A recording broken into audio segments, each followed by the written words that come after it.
Mm-hmm. Yes, I had to run and get our water as well. You stay there. Listen, I got water, ginger beer. Mm, mm, I'm comfortable. you're good. That's all Mm, right, man. That's all right. I am. Now, big up to everybody that's logging in, you know. I hope that you're enjoying Hey, this. Big levels, up to man. you lot. Big up to you lot. Big up to you, Darren. Big up to you. I told you Thank already anyway, the platform it is amazing. You created something really special here. And it's nice to see that people are really they're engaging in these conversations. You know, we often leave it to, I guess, the media to translate what it is that we want to say. And us utilizing our own social media platforms is very important. Very important. Jamelia taught me that. Yes. You know, we have to utilize our platforms and speak our truth. Our truth can't be interpreted and, you know, regurgitated for mass consumption. You either get in or come out. You know, it is what it is. And we can't afford to, as I said, keep on trying to appease white people and whiteness and these structures. It makes no sense. We've And done you know, that. and you know the maddest thing, what lockdown, I was speaking to somebody earlier on, I'm saying, boy, you know what lockdown's kind of done? Is because we've been able, because we've had to tan our yard, yeah, it's meant that we haven't had to put on any facade. You understand me? So we Yes. can just be ourselves. Yes. We don't have to be around certain energy. We can, Yep. you know, people are being more unapologetic. You know what Of this course. lockdown has made people, this lockdown has made people find their true colors. People are owning their blackness again. Yeah. Again. Some people you're seeing who's racist and who's who and what's what. Do you know what? It Wow. is a Ain't that the truth? blessing. Ain't It that the truth? is a Ain't that the blessing. truth? It's so Yeah. important. And we've got to, you know, we talk about Garveyism, we talk about the importance of having this, you know, on the 80th year since Marcus Garvey left, right? And Mm. transcended into another spiritual realm. But his Aye. teachings and his principles are still ever present. And we have to think about the importance of Pan-Africanism. We have to Mm. think about the importance of Black nationalism. We have to make sure that we are doing the work and we are doing the reading around that. And we need to know who our national heroes are. They are our heroes, and they're our heroes for a reason, because they were unapologetic about their Blackness. And we have allowed a white narrative to take over, to take away our sense of pride in who we are as people, and to make us think that it's something that we shouldn't be shouting about. We should be shouting about it, and we should never stop or be scared to speak in our truth. And I accept that it does take time, because it is a very daunting experience. It's a daunting prospect, especially when you're getting so much pushback. Look what's happening now. You know, one statue got licked down. That statue had to get licked down from when time? Long It time. got licked down, and people are upset. Racists are upset, and we're scared to call out the people for what they are. Listen, Boris Johnson, this government, this country, it is systemically racist, and we have to be unapologetic in saying that, because there is power in numbers. There is power in your voice. You have two eyes, one mouth, two ears. You're meant to soak up everything and come to your own conclusion, but you're supposed to apply a critical theory to everything that you do. And if it walks like a duck and it quacks like a duck, it's a duck. You get me? No. The thing that we're living in, it's not a joke. And our parents have been saying this to us. If we think about the uprisings that are happening now, this has come with a historical context. This happened in 1981 in Handsworth. It happened in 1985 again in Handsworth. There was an uprising. Okay, there was a movement. There was a movement that we are a part of that dialogue. We are a part of that history and that trajectory. We know what's happened locally in our communities because we've been a part of our communities. Okay, and the way that Birmingham is set out, for anybody that's not from Birmingham, you need to understand that we are all neighbors. We are next to one another. So I said to you the other day, I laughed with you because I'm originally from Great Bar, right? And in order for me to get to the city centre, I wasn't hopping on the 51. The 51 is a dry bus route. I'm getting on the 16 because the 16 is taking me through Hampstead Village, Handsworth Woods, Handsworth, Villa Cross, Lascelles, before it licks town. Do you know what I mean? Yes. Hockley, I'm seeing it all. And it's important. We have a choice about what we're going to consume. And so I think when we talk about the notion of contextualizing Black childhood, we have to look back at where we are coming from. And I guess when I think about where the nursery is now, I never forget that I guess we're standing on the shoulders of what has come before us. We're standing on the shoulders of the Marcus Garvey Day Nursery, okay? That's in the 70s, okay? We're talking about Birmingham Settlement, right? We're talking about Handsworth Daycare. We're talking about standing on the shoulders of what has come before, and we must never forget that, because those black nurseries existed way before this, okay? And we are doing what we are doing in the tradition of our history. It's always been there. So anybody and everybody that's been to play scheme, there's usually only 2 play schemes that black children had gone to, and those play schemes were funded by the city council, but they were developed by black grassroots organizers and leaders, okay? So we talk about supplementary education, we talk about the supplementary school system, the Saturday school system. Professor Kahindi Andrews has written extensively about that. You have to know where we are coming from, but where is the narrative? Where is the book? Where are these things that we are using to inform ourselves about early year settings that came before Edgbaston Park Day Nursery? As I said, you must know about Marcus Garvey Day Nursery. You must know that the Organisation of Black Unity, OBU, had put together a fund to re-establish and reignite Marcus Garvey Day Nursery in the 2000s. We must support those movements. We must stay alert and awakened to what's happening in the community, because without Marcus Garvey Day Nursery, without, you know, looking at Birmingham Settlement, without Handsworth Daycare, we wouldn't have Edgbaston Park Day Nursery. There wouldn't have been a template, and we draw on those things. So we have to done with, as I said earlier, you know, these class delineations like, oh, I live here, so I'm not going to go there, or I like this, so I'm not going to like that. We are not a homogenous group. We are nuanced. We like lots of different things at the same time, and we must embrace that. No one is better than the other. I am, listen, down the road from Norfolk House Day Nursery. I know the manager of Norfolk House Day Nursery. Big up Jamila, one of the managers there. Jamila is a black woman in a predominantly white and South Asian, very affluent middle-class day nursery. So because Jamila's there and I'm here, we must not talk. Listen, we chat, we talk the things, and it's important. Sorry, Jamila, if I've baited you out. You know, it's important though, because we must have conversation. We cannot be in this space where we're separating one conversation or one experience from the other. I think when we think about the uprisings in Handsworth in the 80s, we know that this was something that fathers, uncles, this was where something was born out of. We understand the importance of contextualizing the Rastafarian movement. We understand that the Rastafarians in that time are men in the community now that we respect. It's big man. So you know, when you see certain man on City Road, on Dudley Road, on Lazar's Road, you have to respect the team, because you know what they have pushed up against to get here. So it's not by coincidence that we're here talking, you know, on this day. You know, this is really, it's really relevant, I think, and we mustn't forget that connection, I guess, with Marcus Garvey and, as I said, Black nationalism and the Pan-African movement. This is integral to who we are as a people, particularly, I guess, from the Caribbean diaspora. We're looking at the national sense of self and where that fills us with pride, not waiting for, you know, white people to tell us that we're okay, or white people to tell us that we've done well. You know, Craig touched on it very passionately last week. We're not doing that massa thing, okay? We're not in the plantation. We're not doing that, and we're not carrying that into 2020, okay? Lockdown has happened for a reason, for everybody to get to know themselves all over again. So I think it's really important we really take stock and pride in shouting Black Lives Matter. We have to shout that out. We have to bawl it out, because we do it in our actions. But, you know, we have to be very, as I said, intentional about where we share our message and in what space. Do it in the white spaces, loud it. The same way you're going to bring your mutton and rice from the Sunday night dinner to Monday, work, lunch. Open that in the staff room and just eat it. It's the same way we need to be unapologetic. That's what I'm saying. Make them smell it. Yes.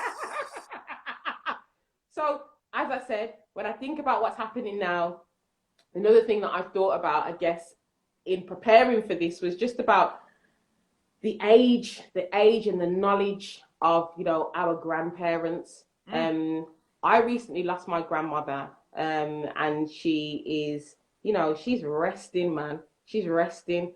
84 years, right? Portland, Jamaica. And I spent a week with her last year, and it was a very important week because she told me about some of the things that she'd experienced when she was my age, and she never lived in the UK because she knew it wasn't for her, right? But I think about some of our parents that or our grandparents that came over at those peak times between like 1955, 1962 was like the time of a lot of immigration, and they came here to help build this country. We all know this. We're all aware of what's happening and what's happened with this wicked, wicked government. Everybody has watched, you know, what's happened with this Windrush scandal. Everybody's probably recently watched that, you know, the BBC sitting in limbo, and we all felt impassioned and we all felt angry, and we knew what our grandparents had done to create this for us. And so it would be disrespectful for us to not live and carry forward the legacy of building, and not lose sense of the partner system, not lose sense of making sure that we are trying to own our homes, and also not ignoring the fact that this has come at a great cost, at the cost of life, at the cost of livelihood. The struggle has been real, and we are feeling some of that. We're feeling some of the pushback against us speaking our truth, and that can't deter us. It can't. It is a very tiresome thing, but nobody didn't tell you that it was going to be easy. And so when I think about what is happening now, it is bittersweet, because on one hand, it's very beautiful that we are now starting to awaken ourselves to feel unapologetically and unashamedly Black and proud. But it's sad that that seems to have come at the cost of another death. And that contextualizes the childhood experience of Black children, because it could be that it was their uncle, it could be that it was their dad. You know, part of being the Black nursery manager is that I'm dealing with things from the community hot off the press. It's as soon as it's happened, your child still had to come to nursery. And sometimes that might have meant that's happened on the same day that your dad has been incarcerated, or your dad has had something to do with the police. And that trauma comes forward, and we have to be equipped to manage that. So we have to be really aware of how that kind of translates in the behavior of Black children under 5, because it could come in the form of being really quiet. It could come in the form of being really angry and really upset. It could mean that as a result of the interaction that the police have had with the the father of that child, it could mean that that father's going away for a long, long time. I'm looking after these youths and have always looked after these youths. They've always been in my nursery. I don't shy away from that. And this is what I mean about, you know, I talked about respectability politics to do with music and stuff. Respectability politics to do with the incarceration system. We know that it disproportionately impacts Black men, and a lot of those Black men are fathers, and a lot of those Black men haven't had an opportunity to be fathers.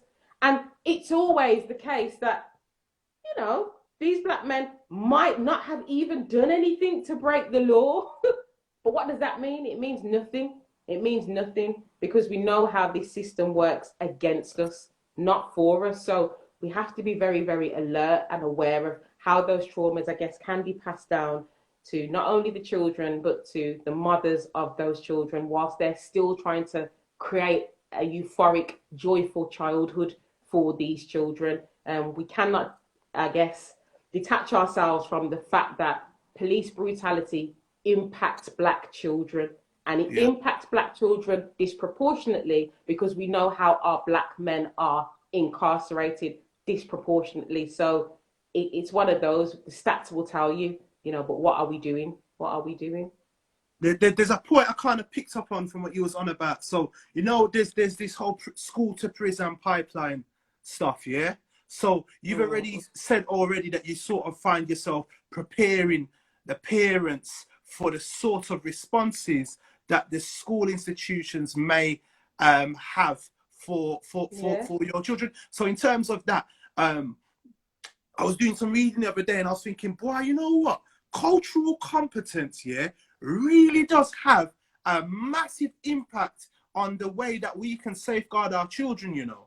Do you know what I mean? So like how you mentioned before, you mentioned it in terms of like understanding police brutality.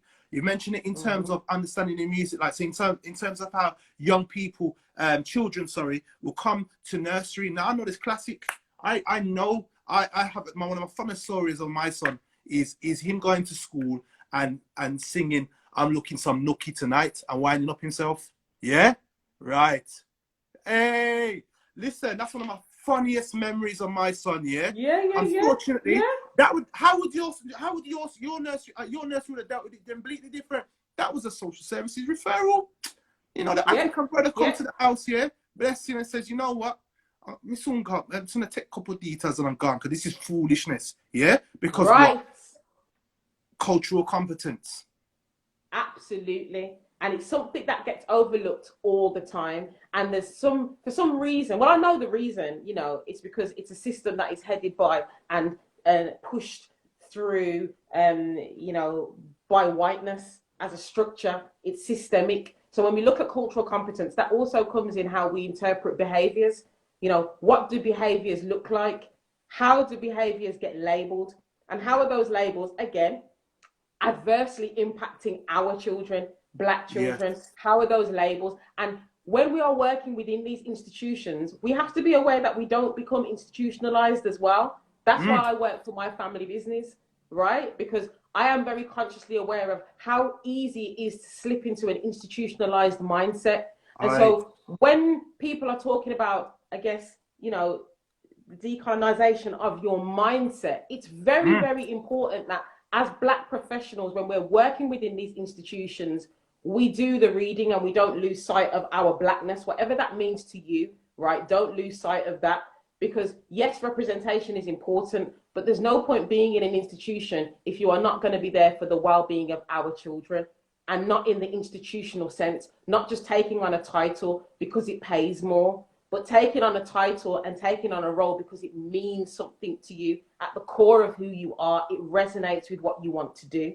So it's true, you know, when you saw that Black social worker, you must have been like, oh yeah, man, you know, they're gonna understand the thing, you know. But sometimes, Darren, that doesn't happen. Sometimes you see the Black social worker and they're working against you. Listen, I had a Black Ofsted inspector working against me. You know, sometimes it means nothing. Sometimes it means something. But what I've learned in this thing is that, as I said to you before, not all skin folk are kinfolk. So you have to be aware that these institutions really do, they embed themselves within your mindset. And that's why, you know, working on that is very key. Keep on reading your books. Keep on making sure that you're conscious about the material that's coming into your psyche. Make sure you're having very critical conversations with the people that are in your circle. Get them to challenge you on things and learn to take on board constructive criticism. Jano, we are the kings and queens of giving out constructive criticism. We always think we know best, you know, and we like to tell one another. You know, I've shared with you, I've had my fair share of that in this. I put my head in a place.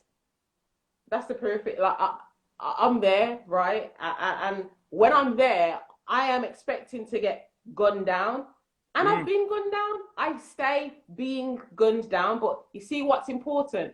How you come back up after that, and how you respond to the naysayers, how you respond to the people who share your skin but don't share your vision. Because this thing is very important. And again, it contextualizes how you then go into work with the Black children. You know, because we do have this thing where it starts to shape us and it starts to really grate.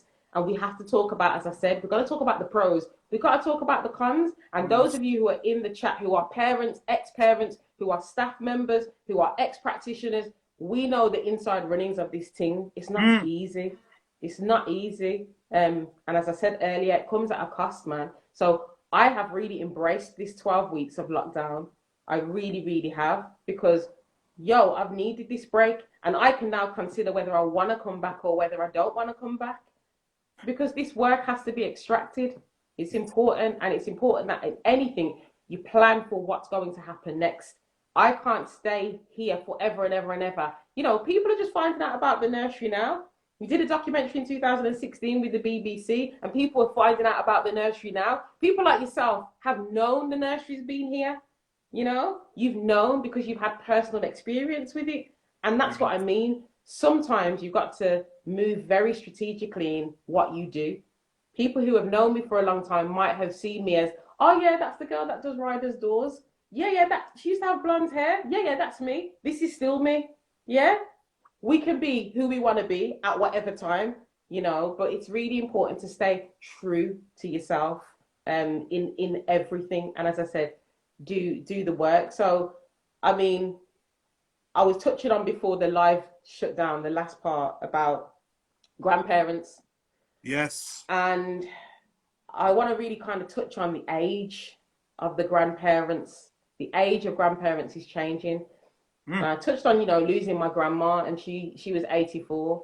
But the grandmas that I deal with, the nans now, they're 38, they're 39. It's a real conversation. The grandmothers are mine and your age, right? And that has an impact on how we contextualize the experience of Black children. Nothing wrong with young motherhood, and we need to stop labeling that as well as being the wrong thing to do. Oh, you've ruined your life, this. No. It's about the support that is placed around that woman and her family. Young motherhood is a blessing, right? It's a blessing. Motherhood at any age is a blessing, and we need to stop demonizing the people in the community that want to point fingers. Oh, why have you had a baby now? Why not? And I think when we look at grandparents and the roles of grandparents and our grandparents, we knew there were certain traditions and things that we did. We might have gone to the house on a Sunday, or gone round to granddad's on a Saturday, or watched them play dominoes, or we caught joke about the little stories that they tell. That tradition is dying out because that generation are going, they're transitioning, and the grandparents that I hear now still going to the dances. We're still out here. We're still living our life. We're still people in our own rights, and we might have had children when we were 17, and our children might have had children when they were 17 and 18. It means that we're now in a position of being grandparents, and that looks different now. And we have to get used to that and understand that this is a conversation that we need to have. The role of parenting is changing, but the look of parenting is changing for Black children. Nanny and granddad and grandma, super nanny, that could be great grandma, super dada, that could be great granddad. They are the people that probably are now in their 60s, 70s, great grandparents. So we have a whole different trajectory now about what the grandparent looks like and the role of the grandparent, because you remember, Darren, when you were 18, like myself, you don't want to take telling, you don't want to be told what to do. At the best of times, worse still if it's to do with how you're raising your child, we take offense very easily. We're coming from a generation of, in the early 2000s, we were out here, do you know what I mean? And some of us might have had children in the early 2000s, and it was really hard for us to take on board some of the lessons and the instructions that our parents might have been telling us. And that could have been about child rearing. And it was important for us to take note. Talk it, Darren. You're going to say something? The fingers up again. It's a mad one, because you see, as a grandparent, right, I'd be giving advice, right, that to my grandson about, or to my son about parenting. And he's looking at me to the side, he's like to say, but yo, Star, you never did that. I said, shut up. Listen, do as I say. Yeah. Do as I say, yeah.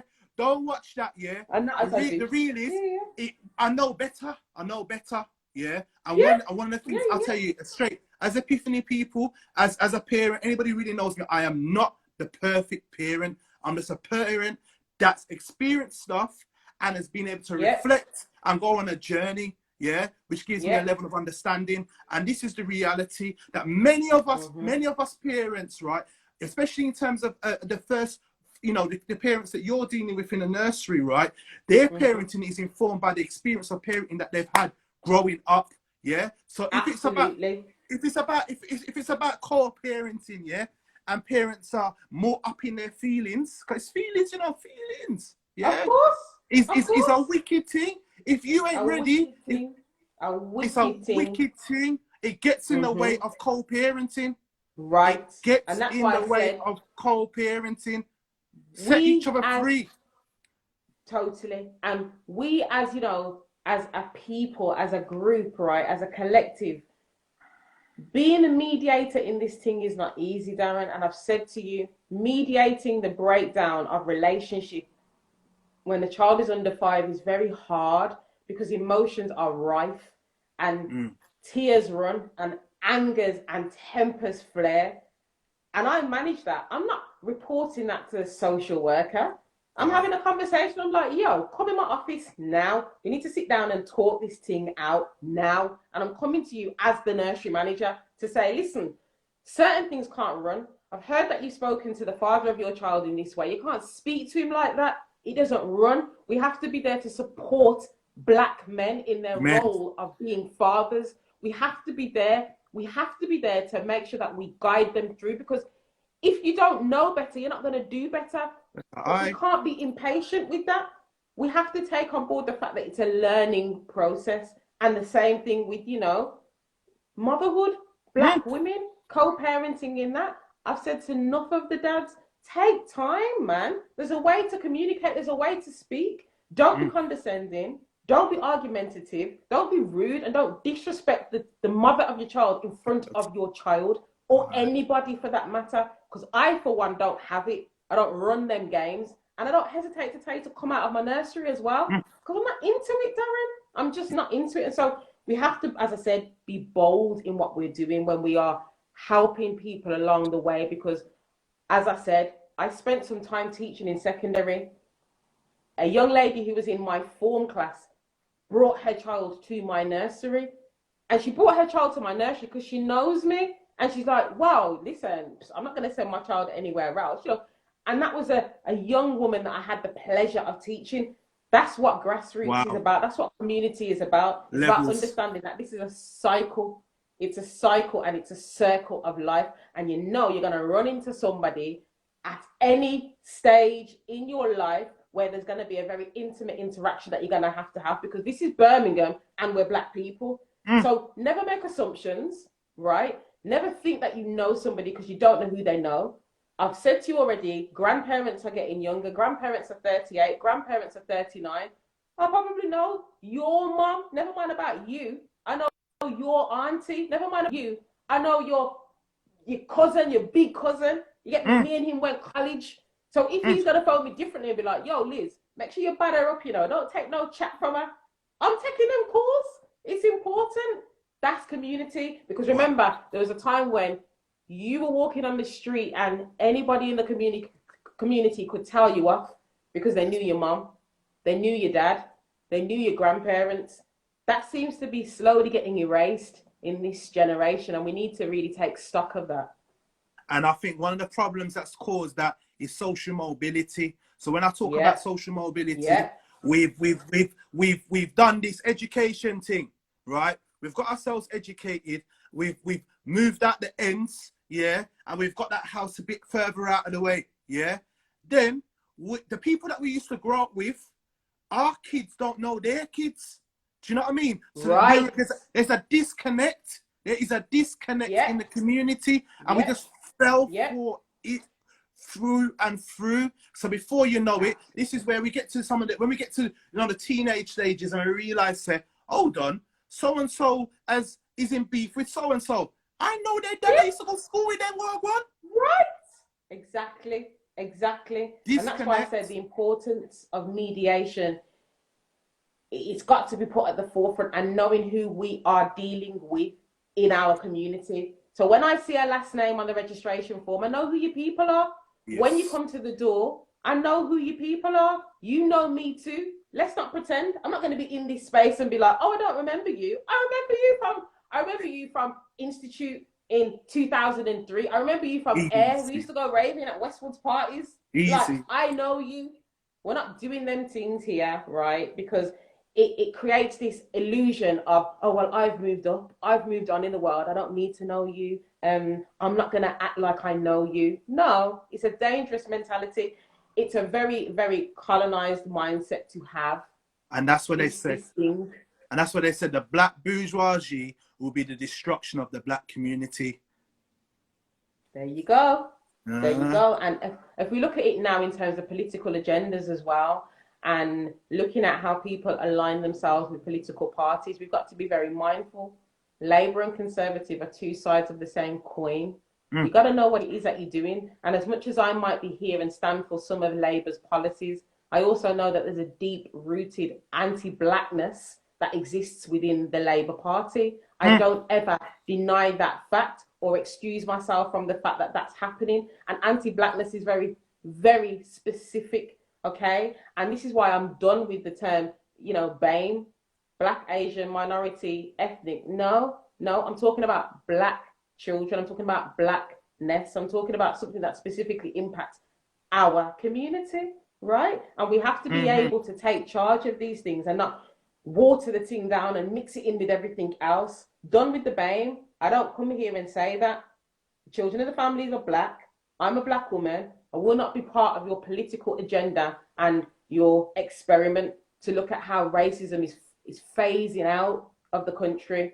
The country has never been more racist. It's never stopped being racist, and Black people have never stopped being on the receiving end of the proverbial boot that's been kicked into us time and time again. So we shouldn't ever be disillusioned to thinking, because when we start putting intersections of class into what we are doing, it becomes very, very, very destructive. And we start labeling certain people ghetto and certain people not, because we live in a certain area. But guess what? When the police stop you, they're not asking who you are, where you live, who your mum and dad is. You're Black. That's the thing. We need to get to grips with that. You know, the delineations of class are very, very dangerous. Take stock of what you're doing and the language that you're using, and know that that can be very, very harmful in spaces where you don't know who people know. You don't know what people know about you. And when you're working in the community and you're part of the community and you live in the community, everybody knows somebody. It's not about the 6 degrees of separation, particularly with social media. It's about the 1 degree of separation. It's about the 2 degrees of separation. And we know this is what it is. I have families here, and in the history of me being here, I've had 6 children. They've all got the same dad, but they've got different mothers. And the dad has insisted that my youth's coming to Lizzie's nursery. Listen, my youth is coming to Lizzie's nursery. Doesn't matter who I've had the child with. That child is coming to this nursery, and that mother's going to know. Who am I to judge that that relationship didn't work out? And I'm going to be like, oh, he's back again with another mother. So, this life. And what? And what? And we're too busy in terms of thinking about, oh, we're better than them because it's dangerous. It's a very dangerous mindset, and it's about wanting to please master at the end of the day. We're not here to please master. We are here for us. And if we start showing ourselves up to be stupid, and as you know, we know plantation mentality, where's that going to get us? Where's that going to get us? Because when it comes to it, you're still going to be on the slave blocks and you're still going to get sold. Yeah? So it don't matter. So that's why I spoke about it being important to address how we talk about children, their hair, their shade, their beauty, their value, what's tied up in what literature are we reading, how are we talking to one another, how are the little girls talking to the little boys, how are the little boys talking to the little girls, how are they talking to each other. Observing play is very important in the early years, because we learn so much about how children feel about themselves when they don't know that we are watching. And under 5, that imaginative play is very key. We have to make sure that we understand as practitioners or as adults when to jump in and when not to jump in, when to navigate conversation into a certain space and when not to, because it can tell us how the children feel about themselves and inform how we plan for the next stages. Because what we are doing as adults, we're scaffolding learning. As practitioners, we're scaffolding learning. We're helping the children to know and to understand how to feel about themselves in this 2020, right? And understanding that we should share our family connections. We should share our experiences. We shouldn't shy away from conversations when children say, oh, I went to my brother's house on the weekend, and sometimes I see my brother on a Saturday, and sometimes I see my brother on a Sunday. And if somebody says, oh, doesn't your brother live in your house? We shouldn't interject and say, oh, yeah, that's the only way that family can exist. It's not. It is not. And we have to be very mindful about, as I said, how we're steering those conversations during play. This is the Black childhood experience, and it's something that we have to have an understanding, a deep understanding, and a deep respect for as well. Mm. Is everybody still here? Are you? Everybody's still here. Are you still here? Like this. I'm really enjoying this, man.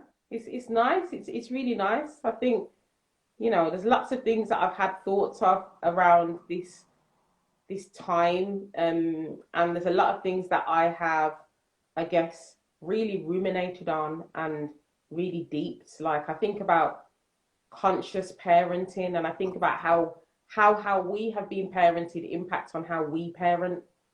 I think about where we are as a people, and I think about, you know, Birmingham as a city and what's happening with where the delineations of areas are being drawn up. You know, what constitutes Great Bar, what's Perry Bar, what's Hampstead, what's Hockley, what's Handsworth Wood.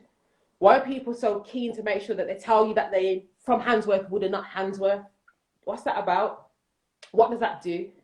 What does that tell children? You know, I think about the emerging communities in Birmingham. I think about, you know, the Eritrean families that are coming in to settle and that access my nursery. I think about the Somali families that come in and access my nursery. I think about the Ghanaian families and the Nigerian families and how we validate their experiences and how we support Blackness in all of its ranges and all of its sounds and all of its smells and all of its traditions. I think about how we support Blackness in all of its nuances, and understanding that, you know, we have to have a real deep awareness of how segregation and separation, you know, happens within our communities, because we have to be unified. And if we look at, as I said, the teachings of Marcus Garvey and Garveyism, we talk about the separation of Black nations and wanting to do the best that we can do for our children in all of their, you know, their shades and all of their original countries. You know, we talk about the experience now because it's fashionable, or what now? People are not ashamed to say that they're from the continent, the motherland. You know, we talk, you know, we should have always been having those conversations.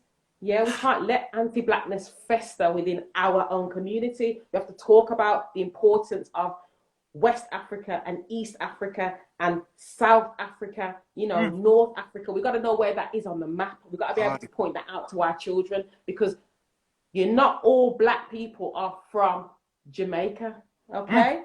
Not because you look a certain way does it mean that you're mixed with something else, whatever that means. And not because you are mixed with something else does it mean that you are prettier than, or cuter than, or more liked and, you know, more revered than.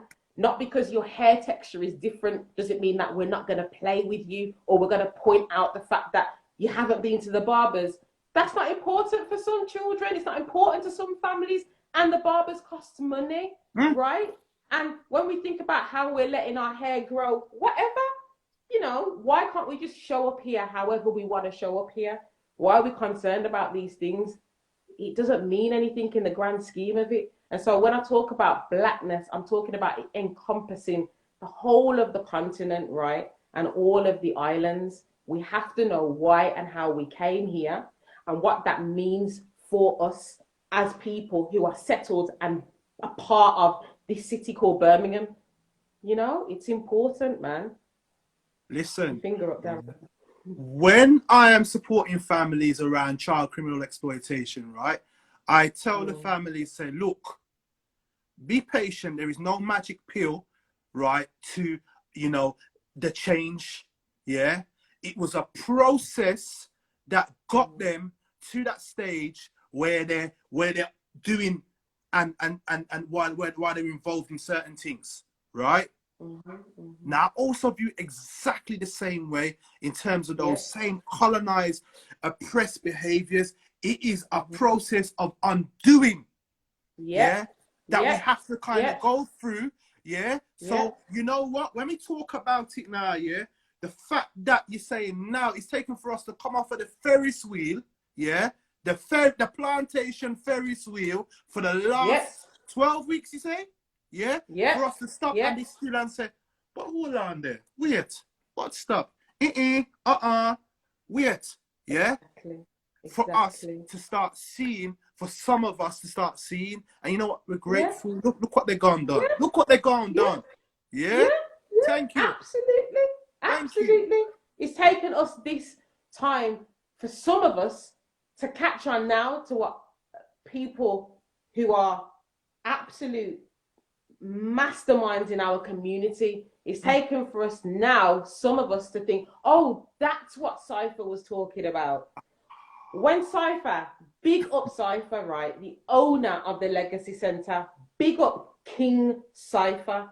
When Cypher owns the Legacy Centre, we understand that that's a big move in our community. Everybody's meant to show out for that. Everybody's meant to show out for that. That is not a thing that can be even overlooked. That's a massive thing. We should be jumping from the rooftops. Listen, we've got a space that we can do what we want to do. Yes.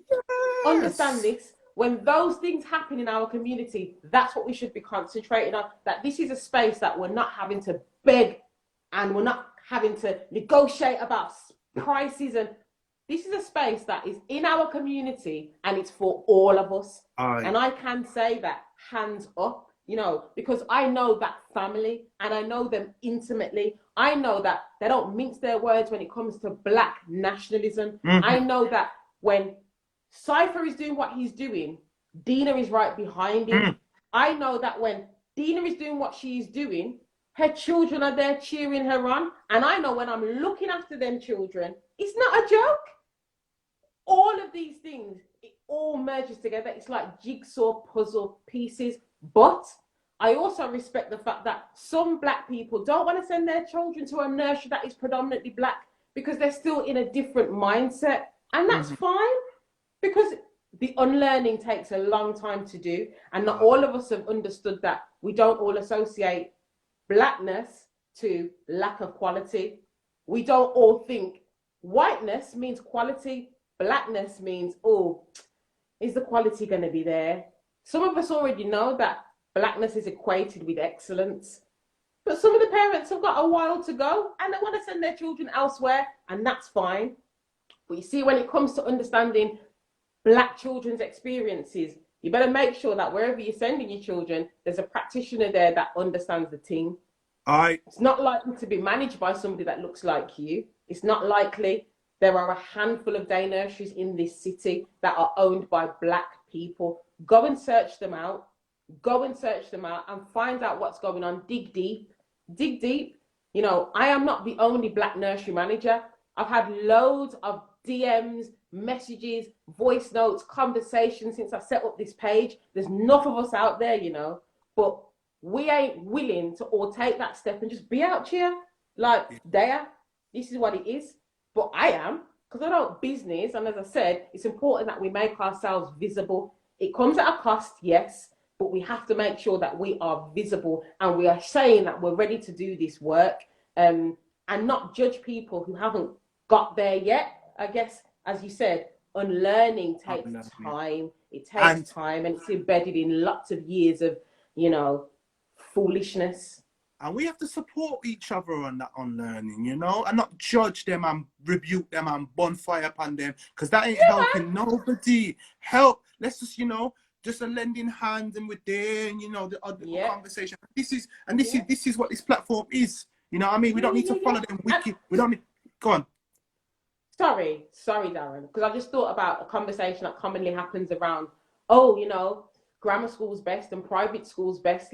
Listen, each to their own. We know how this dirty miseducation system treats all of our children. We know that. And I am saying that it's not going to be too dissimilar in the grammar schools or the private schools. All that you're getting is a smaller class size. But I am not here to tell you where and how you should educate your children, but I'm here for you to ask you to be very critically aware of it, to have a thought process about what you are doing, because our children are absorbing so much information about themselves from us. We are embedding senses of self-worth within our children from much earlier than before we decide what school they go to, okay? And so that's why I say, the intent and the purpose around what we do and how we show up and show out for our Black children in this city is important, because this city is still trying to take away from Black children and Black families. Anybody that went to the BLM, you know, uprising will have seen or might have seen some placards that talked about the funding in early years. And I really kind of want to touch on that really briefly, because there's something that's bubbling, that's something that's been bubbling. And it's about how children are funded to access day nurseries, and how we understand this. You know, those of you who are parents know about the 15-hour funding, know about the 30-hour funding, but you might not necessarily know how it is apportioned and how it works. The 2-year-old funding, you have to meet a criteria, okay? It's not automatically given, but if you meet the criteria, and it's usually if you're on some form of benefit or you are a single parent household, you know, you can access 15 hours. The 3 and 4-year-old funding, 15 hours, it is available for every 3 and 4-year-old. The 30-hour funding is where the discrimination comes in, and that's why I want you to be aware of how systemic racism works. So the 30-hour funding is at the nursery's discretion, okay? And the 30-hour funding is commonly awarded to 2-parent households. We already know how the majority of our households are set up because of the system, yeah? Because of how things are structurally formatted. And that 30-hour funding then, secretly, but actually very much out there, becomes discriminatory in the way that it is apportioned, because there are certain families that are getting that 30-hour funding and there are certain families that aren't. And when we look at it, quite literally, black and white families are getting that 30-hour funding. And I've had white families phone me with the expectation that they're going to just get the 30-hour funding because they've been given it. But it's up to me as a nursery manager how I offer it. Do you know what I mean? So not every family can access that 30 hours, and it's really important that they understand how it is apportioned. 2 parents, 2-parent incomes. We know how that looks, right? But we also know that it's a program, it's a system, it's something that's been delivered by Birmingham Local Authority, Sandwell Local Authority, Dudley Local Authority, you know, the local authority, the government then, if you like, you know, they know what they're doing. And that's what I mean. We have to really sometimes look deeper and understand what's going on, how things are impacting us, but not other people. So yeah, man, I'm definitely going to kind of highlight some more of those issues on my Instagram page. Yo, Darren, we've been talking for a minute, you know, it's 10 to 10. Listen, this is the feature length edition, you know. Don't worry about that still. But yeah. But listen, we knew it was gonna go like this, and we also spoke about the fact that we probably can do season 2 alone. You know what I mean? Just every week, ever so easy. So like I says, straight up, it's there on the poster, right? Follow the Black Nursery Manager, yeah, on Insta, yeah, and you know what it is, yeah. Please, please, please, please, please. And as I said, I will touch base with people, and I will highlight some more of these inequalities that are happening. It's really important to be aware of these things and to look at exactly how systemic racism works in the early years, how blatantly it operates within the early years. And these are decisions that are top down from the government to us. And we don't see that it's affecting us until it's far too late and our children are already on the back foot. You get me? They try to say that it's important that we are offered this because we are the most disadvantaged families. But if that's the case, we should all have access to this childcare. And actually, the childcare should be much cheaper. But, yo, I'm not going to carry on. I need to stop. Yeah, listen, thank you for that, because that was something I was totally unaware of. But thank you for that. And you know what? I'm a keen and avid fan of yours. Yeah? You have fans, you know? You have fans. I don't know if I have fans. I have a lot of people that I love dearly and have come out and showed out for me, man, and have backed me when I've needed it. My children and families here have backed me, and I want to thank them publicly, because without them, I have sometimes not had the motivation to get up at 6:30 in the morning to get here for 7:30. I've loved my children and families, and I've loved my practitioners, and I particularly need to and want to shout out 3 practitioners, my 3 deputy managers, Santana, Walker, every time. My first deputy manager, love her to the bone. Dominique Fields, big up Dom, all the time. And Karina Phipps. And I know I'm louding out your big full names, right? But I have to thank you, because without those 3 black women in this thing, I wouldn't have been able to go through. I wouldn't be able to go through. So, yeah, man. Darren, thank you so much. And thanks to everybody that's logged in. Seriously. Love. It means a lot. And listen, thank you, everybody. As I'm so happy to read the comments and everything else. This is going to be going up on YouTube, right? Don't be selfish, yeah? If you valued these conversations over the last few weeks, the last couple of months, yeah? Tell a friend. Tell them to follow at the Epiphany People, right? Tell a friend to follow at the Black Nursery Manager, all right? And we see you next week, people. Love and all. Yeah? Take care. Bless. Yeah? All right.